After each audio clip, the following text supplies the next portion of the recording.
Hello mga kachismax! For today's videos, akin po niyang kinukunan ang aking tanim na ampalaya dahil marami na po siyang bunga at syempre marami na rin po tayo diyang nabigyan ng ating bunga ng ampalaya at ang aking pong sili ay namumulaklak na at ang aking okra din po ay mayroon ng bunga. Ayun nga lang po, iisang piraso lang po siya dahil nga po kaunti na lang po ang kanyang sanga at dahon dahil nga po patanda na rin po ang aking okra.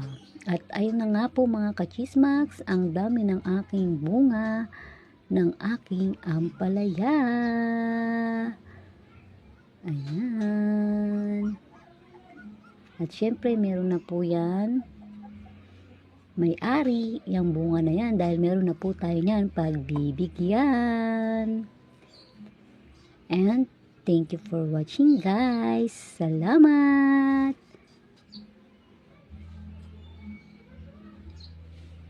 Bye-bye!